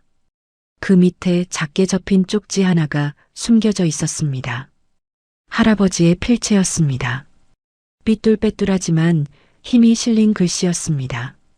수진아, 놈들이 오늘 밤 내 어미를 빼돌릴 거다. 지금 당장 나가야 한다. 대문은 막혔다. 부엌 쪽 하녀들이 쓰는 쪽문 옆에 낡은 개구멍이 있다. 거기로 나가라. 나가서 별장으로 가라. 내 금고를 열어라. 그게 널 살릴 유일한 길이다. 미안하다. 그리고 사랑한다. 수지는 쪽지를 가슴에 품고 눈물을 쏟았습니다. 할아버지는 갇혀있는 와중에도 모든 것을 꿰뚫어 보고 손녀를 살릴 길을 마련해 두셨던 것입니다. 수지는 눈물을 닦고 일어섰습니다. 더 이상 울고 있을 시간이 없었습니다. 그녀는 화려한 드레스를 벗어던지고 움직이기 편한 트레이닝복으로 갈아입었습니다. 검은 모자를 푹 눌러 쓰고 신발끈을 단단히 묶었습니다. 시계는 새벽 2시를 가리키고 있었습니다. 밖에는 폭우가 쏟아지고 천둥 번개가 요란했습니다. 경비들의 시야를 가리기 딱 좋은 날씨였습니다. 수지는 방문을 여는 대신 창문을 조심스럽게 열었습니다. 다행히 1층이라 뛰어내릴 수 있었습니다. 빗속으로 몸을 던진 수지는 진흙탕을 기어 부엌 뒤편으로 향했습니다. 경호원들은 정문과 후문만 지키고 있었습니다. 수지는 덤불 속에 몸을 숨기고 엎드려 기었습니다. 차가운 진흙이 얼굴과 옷을 엉망으로 만들었지만 신경 쓰지 않았습니다. 드디어 할아버지가 말한 개구멍이 보였습니다. 예전에 셰퍼드를 키울 때 쓰던 구멍이라 사람이 통과하기엔 턱없이 좁아 보였습니다. 하지만 수진에게는 선택지가 없었습니다. 수지는 개구멍에 머리부터 밀어 넣었습니다. 어깨가 벽돌에 긁혀 찢어지는 고통이 느껴졌습니다. 살점이 떨어져 나가는 것 같았지만 비명을 지를 수도 없었습니다. 그녀는 빗물 섞인 흙탕물을 마시며 팔꿈치로 땅을 찍어 몸을 끌어당겼습니다. 엄마, 조금만 기다려. 내가 갈게. 할아버지, 제가 꼭 구해낼게요. 마침내 수진의 몸이 담벼락 밖으로 빠져나왔습니다. 온몸이 흙투성이가 된 수진은 빗속에서 비틀거리며 일어났습니다. 그녀의 눈은 어둠 속에서도 형형하게 빛나고 있었습니다. 수진은 빗물을 닦아내지도 않은 채 택시가 다니는 큰 길을 향해 미친 듯이 달리기 시작했습니다. 번개가 칠 때마다 그녀의 그림자가 길게 늘어졌습니다. 그것은 마치 복수를 다짐한 전사의 그림자처럼 보였습니다. 폭풍우가 휩쓸고 지나간 다음 날 아침, 저택에는 기이한 정적이 감돌았습니다. 김 회장의 방은 숨소리 하나 들리지 않을 만큼 고요했죠. 김 회장은 침대에 누워 미동도 하지 않았습니다. 눈은 굳게 감겨 있고 입은 벌어진 채 가쁜 숨만 간신히 내쉬고 있었어요. 누가 봐도 영락없는 혼수 상태였습니다. 밤새 수진이 탈출한 사실을 알고 길길이 날뛰던 김 전무가 방으로 들어왔습니다. 그는 김 회장의 코 밑에 손가락을 대보더니 비열한 웃음을 터뜨렸습니다. 김 전무가 최미란을 보며 킬킬거렸습니다. 야, 미란아. 드디어 노인네가 갈 때가 됐나 보다. 인사불성이네, 인사불성. 최미란이 김 회장의 팔을 꼬집어 보며 대꾸했습니다. 어머, 진짜네. 아무 반응도 없어. 꼴 좋다. 그 계집애 도망간 충격에 쓰러졌나 봐. 김 전무는 콧노래를 부르며 어딘가로 전화를 걸었습니다. 긴급 이사회를 소집하라는 지시였습니다. 김 전무가 전화기에 대고 소리쳤습니다. 나야. 지금 당장 이사들 다 불러 모아. 안건은 회장 해임이랑 신임 회장 선출이다. 오늘 안에 끝장낸다. 전화를 끄는 김 전무는 하인들을 시켜 김 회장을 짐짝처럼 들것에 실었습니다. 그들은 김 회장을 본체 뒤편에 있는 허름한 별채 감금실로 옮겼습니다. 창문 하나 없는 그곳에 김 회장을 던져놓고 산소호흡기 하나만 달랑 꽂아두었죠. 사실상 굶어 죽으라는 뜻이나 다름없었습니다. 철커덕 감금실에 무거운 철문이 잠기는 소리가 들렸지만 김 회장은 눈썹 하나 까딱하지 않았습니다. 그는 김 전무를 완벽하게 속이기 위해 자신의 숨소리까지 조절하며 죽은 듯이 누워 있었습니다. 그 시각 수지는 흙탕물 범벅이 된 채로 경기도 양평의 깊은 산속 별장에 도착했습니다. 억수같이 쏟아지는 비를 뚫고 오느라 온몸이 덜덜 떨렸지만 멈출 수가 없었지요. 할아버지가 알려준 별장은 덩굴에 뒤덮여 을씨년스러운 분위기를 풍기고 있었습니다. 수지는 떨리는 손으로 현관 도어록을 눌렀습니다. 할아버지가 알려준 비밀번호, 바로 수진 어머니의 생일이었습니다. 띠로리 경쾌한 소리와 함께 문이 열렸습니다. 별장 안은 먼지가 자욱했습니다. 수지는 곧장 안방 장롱 뒤에 숨겨진 비밀 금고 앞으로 달려갔습니다. 금고 다이얼을 돌리는 수진의 손가락 끝이 하얗게 질려 있었죠. 마지막 숫자를 맞추자 텅 하는 소리와 함께 금고 문이 열렸습니다. 그 안에는 할아버지가 말한 복수의 칼날들이 들어 있었습니다. 30년 전 교통사고 당시의 블랙박스 영상 원본이 담긴 외장하드, 정관계 인사들에게 뿌린 불법 로비 리스트, 그리고 김 전무 명의의 차명 계좌 장부였습니다. 수지는 증거물들을 가슴에 품고 주저앉아 오열했습니다. 할아버지, 찾았어요. 제가 찾았어요. 하지만 울고 있을 시간조차 없었습니다. 어머니가 위험했습니다. 수지는 증거물들을 방수 가방에 단단히 챙겨 넣고 다시 빗속으로 뛰어들었습니다. 산을 내려와 택시를 잡아탄 수진의 눈빛은 아까와는 완전히 달라져 있었습니다. 그것은 사냥감을 노리는 암사자의 눈빛이었습니다. 택시가 병원 주차장에 도착했을 때 병원 앞은 이미 아수라장이었습니다. 김 전무가 보낸 사설 앰뷸런스 한 대가 요란한 사이렌 소리를 내며 대기하고 있었고 검은 양복을 입은 덩치 큰 사내들이 이동식 침대를 밀고 나오고 있었습니다. 침대 위에는 산소호흡기를 쓴 수진의 어머니가 의식 없이 누워 있었죠. 수진이 택시에서 뛰어내리며 비명을 질렀습니다. 안 돼.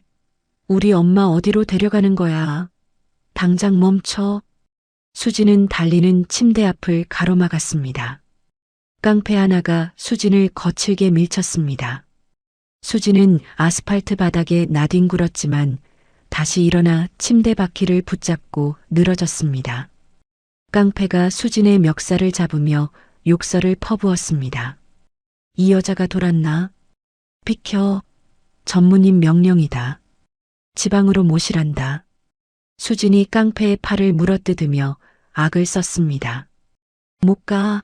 내 시체를 넘고 가. 살려주세요. 사람 살려요. 병원 사람들이 웅성거리며 모여들었지만 깡패들의 험악한 기세에 눌려 아무도 나서지 못했습니다. 깡패들이 수진을 들어 올려 바닥에 내동댕이 치려는 절체절명의 순간이었습니다. 기. 검은색 승합차 세 대가 굉음을 내며 병원 입구로 들이닥쳤습니다. 문이 열리고 건장한 경호원 10여 명이 쏟아져 나왔습니다. 그 맨 앞에는 오 실장이 서 있었습니다. 오 실장이 쩌렁쩌렁한 목소리로 외쳤습니다. 전원 제압해. 한 놈도 놓치지 마라. 오 실장의 지시에 따라 경호원들이 일사불란하게 움직였습니다. 순식간에 깡패들은 바닥에 제압당해 팔이 꺾였습니다. 상황은 눈 깜짝할 사이에 역전되었죠. 오 실장은 흑투성이가 된 수진에게 달려와 부축했습니다. 오 실장이 걱정스러운 얼굴로 물었습니다. 사모님, 괜찮으십니까? 늦어서 죄송합니다. 수진은 대답 대신 침대 위에 누운 어머니에게 기어갔습니다. 어머니의 얼굴은 창백했지만 숨은 붙어 있었습니다. 수진은 어머니의 차가운 손을 뺨에 비비며 엉엉 울었습니다. 수진이 목이 쉬도록 불렀습니다. 엄마, 엄마 나왔어. 수진이 왔어. 미안해. 내가 너무 늦었지?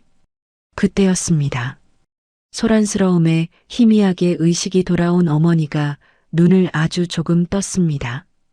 초점 없는 눈동자가 허공을 헤매다 수진의 얼굴을 지나 뒤에 서 있는 오 실장의 얼굴에 머물렀습니다. 30년 전 남편의 비서였던 젊은 오 대리의 얼굴이 겹쳐 보였던 걸까요? 어머니의 입술이 파르르 떨렸습니다. 어머니가 목이만한 목소리로 중얼거렸습니다. 비서, 실장, 님? 오 실장은 억장이 무너지는 듯 고개를 숙였습니다. 그는 젖은 눈으로 어머니에게 깊이 허리를 숙여 인사했습니다. 네, 사모님, 접니다. 오동진입니다. 이제 안심하십시오. 제가 지켜드리겠습니다. 수진은 어머니를 안전한 VIP 병동으로 옮겼습니다. 병실 문 앞에는 오 실장이 배치한 경호원들이 철통 같은 경비를 섰습니다. 이제 어머니는 안전했습니다. 수진은 병실 화장실로 들어갔습니다. 거울 속에 비친 자신의 모습은 처참했습니다. 흙탕물로 얼룩진 얼굴, 찢어진 옷, 헝클어진 머리. 하지만 수진의 눈동자만은 그 어느 때보다 맑고 강렬하게 빛나고 있었죠. 수진은 세면대에 물을 틀어 얼굴을 씻어냈습니다. 검은 흙물이 씻겨 내려가고 하얀 민낯이 드러났습니다. 그녀는 가지고 온 가방을 열었습니다. 그 안에는 할아버지가 미리 준비해둔 검은색 정장이 들어 있었습니다. 수지는 촌스러운 꽃무늬 원피스를 쓰레기통에 처박았습니다. 그리고 단정한 검은 정장으로 갈아입었습니다. 머리를 하나로 질끈 묶고 입술에 발랐던 붉은 립스틱을 휴지로 벅벅 문질러 지웠습니다. 거울 앞에 선 수지는 더 이상 겁에 질린 소녀도 탐욕스러운 꽃뱀도 아니었습니다. 그녀는 복수의 화신이자 거대 기업의 주인을 되찾으러 가는 전사였습니다. 수지는 거울 속 자신을 노려보며 다짐했습니다. 수진이 나직하게 움츠렸습니다. 기다려, 김전무. 당신이 뺏어간 거 이자까지 쳐서 다 받아내줄게. 같은 시각 LD그룹 본사 50층 회장실은 축제 분위기였습니다. 김전무는 회장 의자에 앉아 다리를 책상 위에 올려놓고 샴페인을 마시고 있었죠. 최미라는 옆에서 명품 카탈로그를 뒤적이며 깔깔거렸습니다. 텔레비전 뉴스에서는 김 전무가 흘린 가짜 뉴스가 속보로 나오고 있었습니다. 뉴스 앵커가 심각한 표정으로 보도했습니다. LD그룹 강대풍 회장이 노안으로 위독하다는 소식입니다. 의료진은 오늘 밤이 고비라고 전했습니다.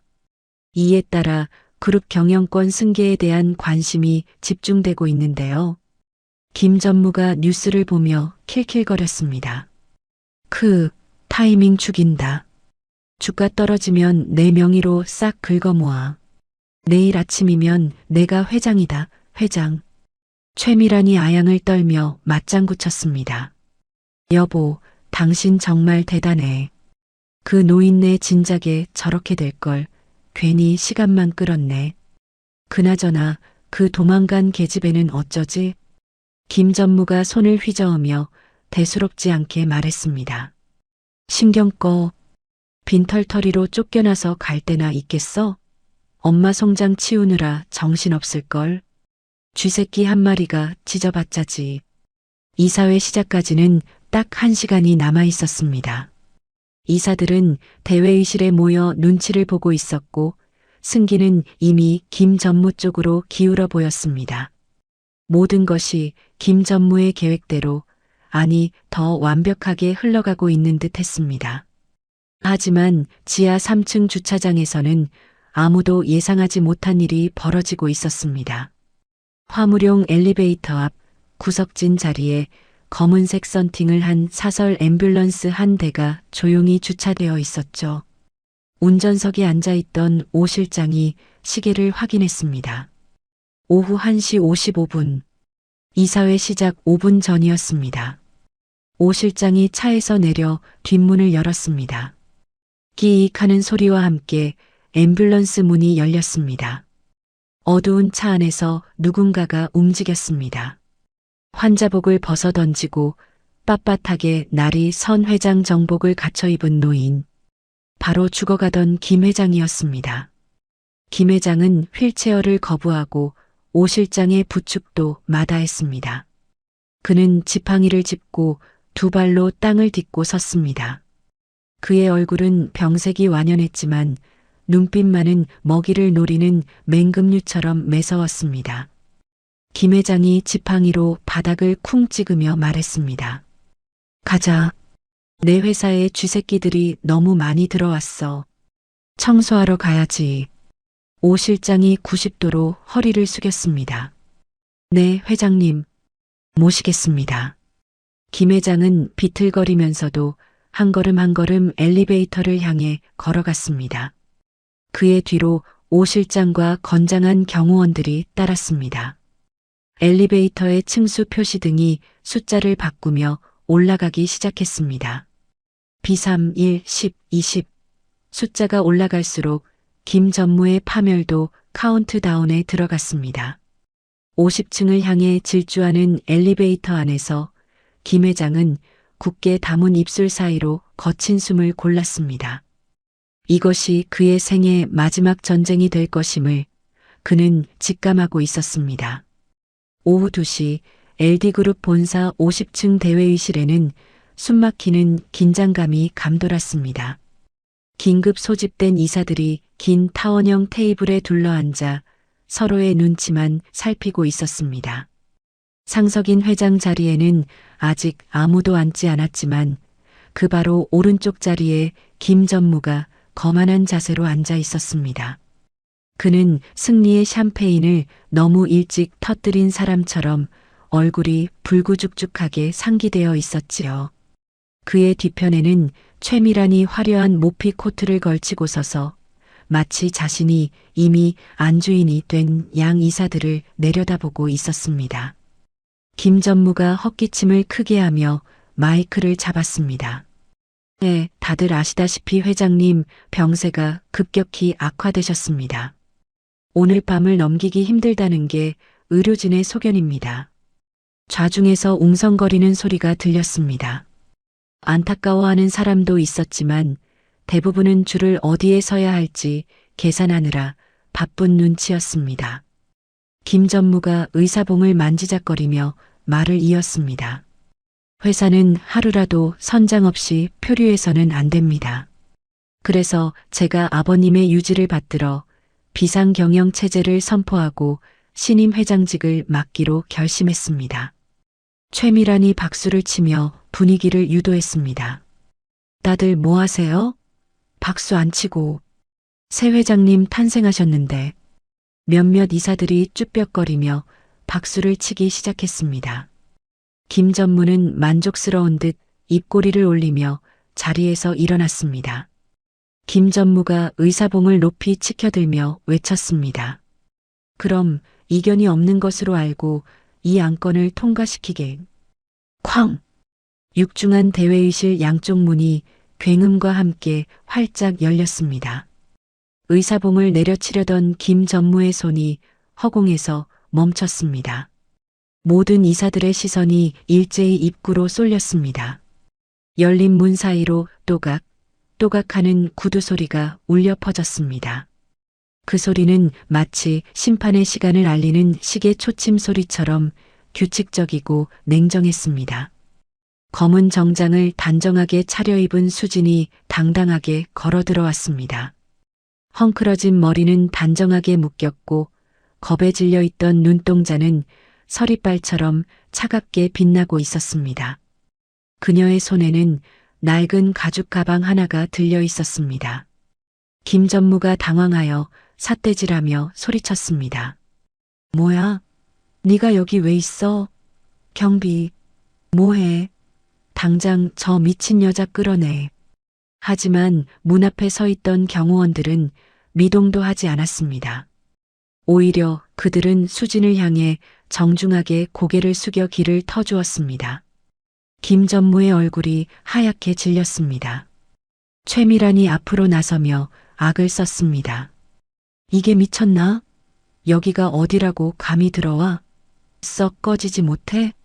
수진은 최미란을 본체만체하며 테이블 끝까지 걸어와 섰습니다. 그리고 뒤를 돌아 입구를 향해 고개를 숙였습니다. 수진이 쩌렁쩌렁한 목소리로 외쳤습니다. 회장님 입장하십니다. 그 순간 회의실 안의 공기가 얼어붙었습니다. 회장님이라는 단어에 이사들이 벌떡 일어났습니다. 어두운 복도 끝에서 누군가 천천히 걸어오고 있었습니다. 휠체어도 부축도 없었습니다. 최고급 원단의 회장 정복을 입고 한 손에 지팡이를 짚은 김 회장이었습니다. 죽어가던 노인의 모습은 온데간데없고 평생을 기업가로 살아온 호랑이의 기세가 뿜어져 나왔습니다. 김 회장이 지팡이로 바닥을 쿵 찍으며 호통쳤습니다. 누가 감히 내 허락도 없이 이 회사의 주인을 바꾸려 하는가?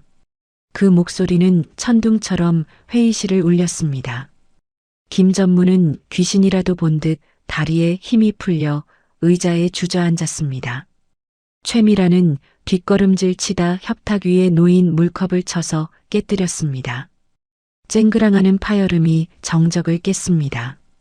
최미란이 덜덜 떨며 중얼거렸습니다. 말도 안 돼. 분명히 의식불명이었는데. 어떻게? 김 회장은 이사들을 한 명 한 명 노려보며 상석으로 걸어갔습니다. 그의 눈빛과 마주친 이사들은 죄인처럼 고개를 숙였습니다. 김 회장이 상석에 앉자 수진이 그 옆에 섰습니다. 김 전무가 믿을 수 없다는 듯 더듬거렸습니다. 아, 아버지. 이게 어떻게 된 겁니까? 위독하시다고. 김 회장이 싸늘하게 웃으며 대답했습니다. 위독?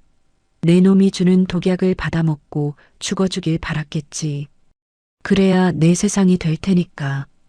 김 전무의 눈동자가 심하게 흔들렸습니다. 독약이라니요? 무슨 섭섭한 말씀을. 저는 영양제를 챙겨드린 것뿐입니다. 그때 수진이 회의실 중앙에 있는 노트북을 조작했습니다. 대형 스크린에 영상 하나가 재생되었습니다. 저택 거실의 CCTV 화면이었습니다. 화면 속 날짜는 바로 며칠 전이었습니다. 최미란이 약통에서 흰색 알약을 꺼내버리고 주머니에서 꺼낸 회색 알약을 채워 넣는 장면이 선명하게 찍혀 있었습니다. 그리고 김 전무가 옆에서 이거 먹으면 노인네 심장 마비로 간다며? 확실한 거 맞지? 라고 묻는 음성까지 고스란히 흘러나왔습니다. 회의실은 경악으로 물들었습니다. 이사들이 웅성거리며 김 전무를 손가락질했습니다. 세상에 폐륜도 저런 폐륜이 없네. 아버지를 독살하려 했다니 짐승만도 못한 놈들. 영상 속 자신의 목소리를 들은 김 전무는 사색이 되어 바닥에 넙죽 엎드렸습니다. 아닙니다. 이건 조작입니다. 저 여자가 꾸민 짓이에요. 저는 모릅니다. 수진이 차가운 표정으로 다음 영상을 재생했습니다. 이번에는 30년 전의 흑백 영상이었습니다. 빗길을 달리는 승용차를 덤프트럭이 고의로 들이받는 블랙박스 영상이었습니다. 그리고 사고 직후 젊은 시절의 김 전무가 트럭 기사에게 돈 봉투를 건네는 장면이 이어졌습니다. 수진이 마이크를 잡고 떨리는 목소리로 말했습니다. 30년 전 제 부모님을 죽인 것도 바로 당신입니다. 후계자 자리가 탐나서 사촌 형을 죽이고 기억을 잃은 제 어머니를 길바닥에 버렸죠. 최미란이 악을 쓰며 달려들려 했습니다. 닥쳐. 어디서 소설을 써? 증거 있어? 증거 있냐고. 수진은 가방에서 낡은 장부와 유전자 검사 결과지를 꺼내 높이 들었습니다. 수진이 이사들을 향해 외쳤습니다. 여기 김 전무가 지난 10년 동안 횡령한 비자금 장부와 살인 청부 내역이 있습니다. 그리고 이 서류는 회장님과 저의 유전자 검사 결과입니다. 제가 바로 김 회장님의 유일한 친손녀 강수진입니다. 친손녀라는 말에 회의실이 발칵 뒤집혔습니다. 김 전무는 이제 고개를 들 수도 없었습니다. 모든 죄악이 만천하에 드러난 순간이었습니다. 김 회장이 자리에서 일어나 지팡이를 들고 김 전무에게 다가갔습니다. 그는 바닥에 엎드려 있는 김 전무의 어깨를 지팡이로 내리쳤습니다. 퍽 소리와 함께 김 전무가 비명을 질렀습니다. 김 회장이 피를 토하듯 절규했습니다. 내가 거둔 것은 자식이 아니라 짐승이었다. 내 핏줄을 죽이고 나까지 죽이려 해? 내 놈은 더 이상 내 아들이 아니다. 내 호적에서 파내버릴 것이다. 그때 회의실 문이 다시 열리고 제복을 입은 경찰 특공대가 들이닥쳤습니다. 오 실장이 그들을 인솔했습니다. 오 실장이 경찰에게 김 전무를 가리키며 말했습니다. 저 두 사람입니다. 살인 미수, 특정경제범죄 가중처벌법 위반, 그리고 존속 살해 혐의입니다. 긴급 체포하십시오. 경찰들이 김 전무와 최미란에게 다가가 수갑을 채웠습니다. 철컹하는 금속음이 회의실의 정막을 깼습니다. 최미란은 발버둥을 치며 소리 질렀습니다. 최미란이 경찰의 팔을 물어뜯으려 하며 발악했습니다. 이거 내가 누군지 알아? 나 LD그룹 사모님이야. 변호사 불러. 너희들 다 옷 벗게 할 거야. 하지만 경찰들은 꼼짝도 하지 않고 그녀를 질질 끌고 나갔습니다. 김 전무는 넋이 나간 사람처럼 축 늘어져 끌려갔습니다. 그의 눈은 텅 비어 있었고 입에서는 끝났다. 다 끝났다. 라는 말만 흘러나왔습니다. 두 악인이 사라지자 회의실에는 무거운 침묵만이 남았습니다. 이사들은 김 회장의 눈치를 보며 숨소리조차 내지 못했습니다. 김 회장은 거친 숨을 몰아쉬며 단상 앞에 섰습니다. 그는 떨리는 손으로 수진의 손을 잡았습니다.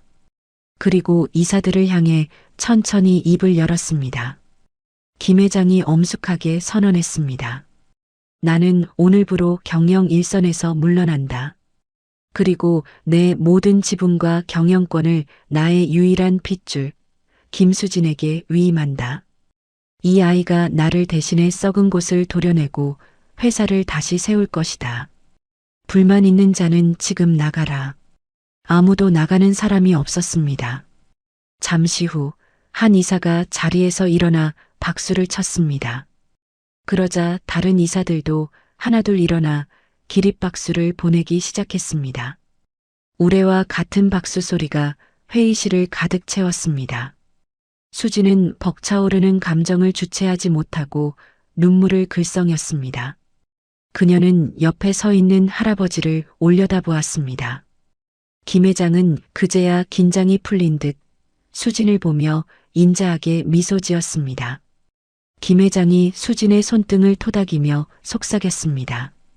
고생했다, 내 새끼. 정말 잘했다.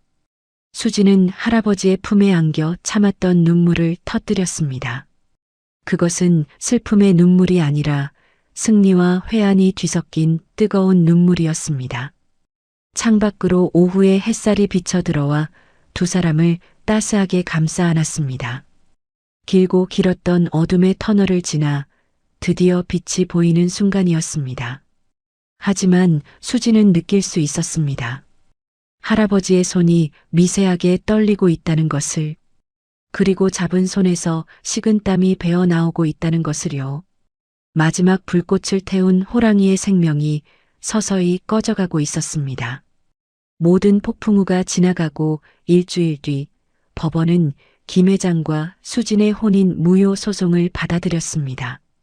동시에 친생자 관계 확인 소송을 통해 수진은 김수진이라는 이름으로 김 회장의 호적에 당당히 이름을 올렸습니다. 이제 그녀는 누군가의 가짜 아내가 아니라 명실상부한 김 회장의 유일한 핏줄이자 손녀가 되었습니다. 서류 정리가 끝나자마자 김 회장은 약속대로 수진의 어머니를 서울 최고의 병원 특실로 옮겼습니다. 국내에서 내로라 하는 간이식 전문팀이 꾸려졌고 수진은 기꺼이 자신의 간을 어머니에게 내어주었습니다. 수술실 앞 수술 중이라는 붉은 등이 꺼지고 의사가 웃으며 나왔을 때 수진은 그 자리에 주저앉아 엉엉 울었습니다. 며칠 후 마취에서 깨어난 어머니는 맑아진 눈으로 세상을 보았습니다. 병실 문이 열리고 휠체어를 탄 김 회장이 들어왔습니다. 어머니의 시선이 김 회장의 주름진 얼굴에 머물렀습니다. 30년의 세월이 흘렀지만 며느리는 시아버지를 단번에 알아보았습니다.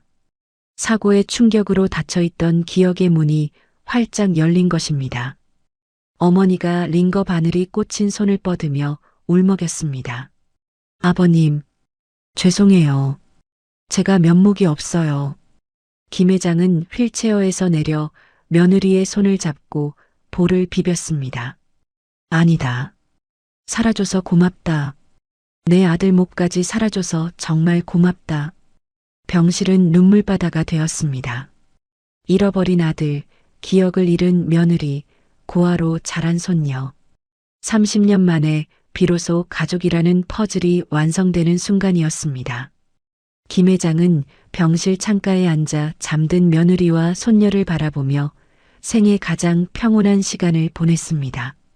그의 입가에는 떠나지 않는 미소가 걸려 있었습니다. 하지만 하늘은 김 회장에게 허락된 시간을 더 늘려주지 않았습니다. 췌장암이라는 병만은 예상보다 훨씬 빠르고 독하게 김 회장의 생명을 갉아먹었습니다. 가족을 되찾았다는 안도감 때문이었을까요? 김 회장의 기력은 하루가 다르게 쇠약해졌습니다. 그는 이제 물 한 모금 삼키기도 힘겨워했습니다. 임종이 가까워진 어느 날 밤, 김 회장은 가쁜 숨을 몰아쉬며 수진을 불렀습니다. 김 회장이 베개 밑에서 낡은 봉투를 꺼내 수진에게 건넸습니다. 받아라. 내 유언장이다. 내 모든 지분을 너에게 넘긴다. 그리고 이건 김 회장은 손목에 차고 있던 낡은 가죽 시계를 풀었습니다. 유리가 금가고 밴드가 해진 멈춰버린 시계였습니다. 그것은 30년 전 죽은 아들이 첫 월급을 타서 선물해준 김 회장의 보물 1호였습니다. 김 회장이 떨리는 손으로 수진의 손목에 시계를 채워주며 말했습니다. 이 하레비 시간은 멈췄지만 너의 시간은 이제 시작이다. 부디 1분 1초도 허투루 쓰지 말고 행복하게 살아라. 수진은 할아버지의 가슴에 얼굴을 묻고 오열했습니다. 할아버지, 가지 마세요. 우리 이제 만났잖아요. 해드릴 게 너무 많은데. 김 회장은 힘겹게 손을 들어 수진의 머리를 쓰다듬었습니다. 그의 손길은 거칠었지만 따뜻했습니다. 김 회장이 마지막 힘을 짜내어 속삭였습니다. 지켜줘서 고맙다, 내 강아지. 울지 마라. 나는 세상에서 제일 행복한 노인네다. 김 회장의 눈꺼풀이 천천히 감겼습니다. 잡고 있던 수진의 손에서 힘이 빠져나갔습니다. 곧이어 심전도 모니터에서 B- 하는 기계음이 길게 울려 퍼졌습니다.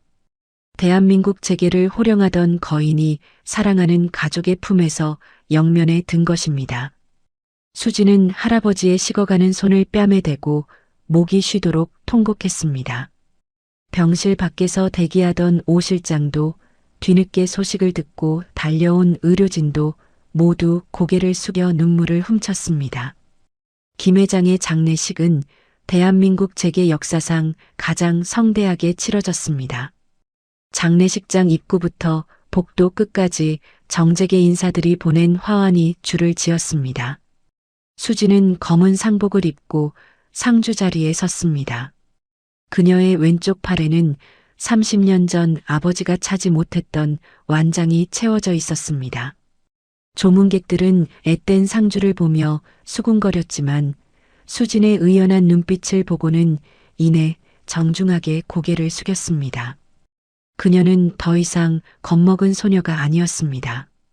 거대한 그룹을 이끌어갈 차기 총수의 위엄이 서려 있었습니다. 오 실장이 수진의 곁을 그림자처럼 지키며 말했습니다. 회장님, 마지막 가시는 길 외롭지 않으실 겁니다. 힘내십시오. 수진이 눈시울을 붉히며 고개를 끄덕였습니다. 네. 할아버지가 부끄러워하지 않게 씩씩하게 보내드릴 거예요. 발인 날 운구차가 회사를 한 바퀴 돌 때 수천 명의 직원이 나와 묵념했습니다. 수진은 영정사진을 품에 안고 할아버지가 평생을 바친 회사 건물을 올려다보았습니다. 유리창에 비친 하늘은 눈이 시리도록 파란색이었습니다. 계절이 바뀌고 1년이라는 시간이 흘렀습니다. 세상은 빠르게 변했습니다. 김수진이라는 이름으로 회장직에 오른 그녀는 취임 일성으로 대풍재단 설립을 선포했습니다. 악성 사체로 고통받는 서민들을 구제하고 돈이 없어 수술을 못 받는 난치병 환자들을 지원하는 공익재단이었습니다. 수진이 기자 회견장에서 당당하게 말했습니다. 할아버지께서 남기신 유산은 돈이 아닙니다. 사람을 살리라는 뜻입니다. 저는 그 뜻을 이어갈 것입니다. 카메라 플래시가 터지고 수진의 환한 미소가 뉴스 화면을 채웠습니다. 그녀는 할아버지에게 배운 경영 철학으로 회사를 투명하게 이끌었고 그룹의 이미지는 그 어느 때보다 좋아졌습니다. 반면 차가운 철창 안에 갇힌 악인들의 삶은 비참했습니다. 김전무와 최미라는 각각 징역 15년과 12년을 선고받고 복역 중이었습니다.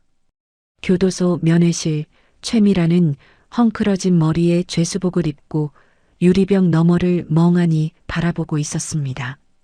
영치금 하나 넣어주는 사람이 없어 그녀는 감옥 안에서도 가장 바닥 생활을 해야 했습니다.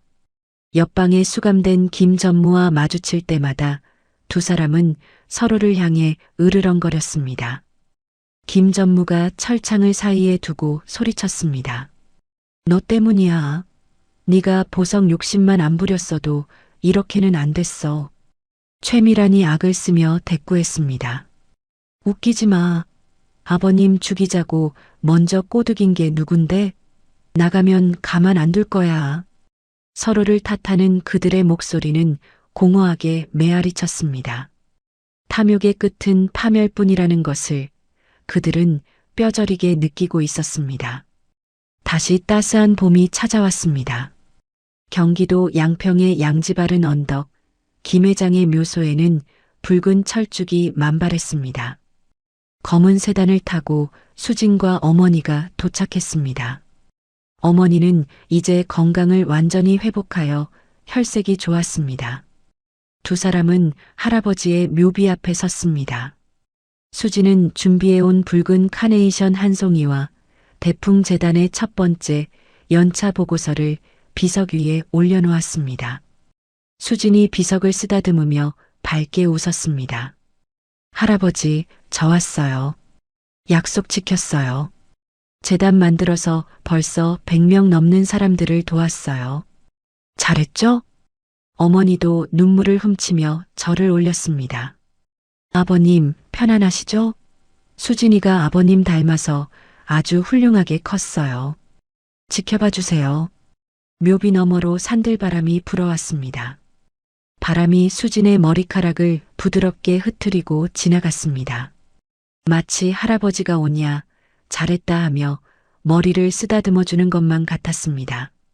수진은 손목에 찬 낡은 시계를 내려다보았습니다. 시계는 멈춰 있었지만 수진의 시간은 힘차게 흐르고 있었습니다. 수진이 파란 하늘을 올려다보며 말했습니다. 보고 싶어요, 할아버지. 사랑해요. 하늘에는 김 회장의 인자한 미소를 닮은 하얀 구름 한 점이 유유히 흘러가고 있었습니다. 수진은 어머니의 손을 꼭 잡고 언덕을 내려왔습니다. 그녀의 발걸음은 당당했고 눈빛은 희망으로 가득 차 있었습니다. 절망의 끝에서 피어난 꽃은 그 어떤 꽃보다 아름답고 강인했습니다. 이것은 끝이 아니라 또 다른 찬란한 시작이었습니다. 여러분, 오늘 수진 씨의 파란만장한 인생 역전 이야기 어떠셨나요? 어머니를 살리기 위해 90세 노인과의 결혼이라는 벼랑 끝 선택을 했던 그녀의 효심이 결국 30년 만에 잃어버린 핏줄을 찾는 기적으로 돌아왔습니다. 김 회장님이 남긴 진정한 유산은 1000억대 빌딩이 아니라 손녀가 세상 앞에 당당히 설 수 있게 해준 믿음과 용기가 아니었을까요? 탐욕에 눈이 멀어 천륜을 저버린 악인들은 결국 스스로 판 무덤에 갇혔고 진심으로 서로를 지킨 가족은 찬란한 봄을 맞이했습니다. 비록 할아버지는 떠나셨지만 수진 씨의 손목에 채워진 낡은 시계처럼 그 따뜻한 사랑은 영원히 그녀의 시간을 지켜줄 것입니다. 지금 혹시 긴 어둠의 터널을 지나고 계신 분이 있다면 수진 씨의 이야기를 통해 희망을 놓지 않으셨으면 좋겠습니다. 진심은 언젠가 반드시 통하고 가장 깊은 절망 끝에는 반드시 빛나는 희망이 기다리고 있으니까요. 여러분의 삶에도 언제나 따스한 햇살이 가득하기를 기원합니다. 이야기를 끝까지 들어주신 분이 계시다면 잘 들었다고 댓글 하나만 남겨주세요. 감사합니다.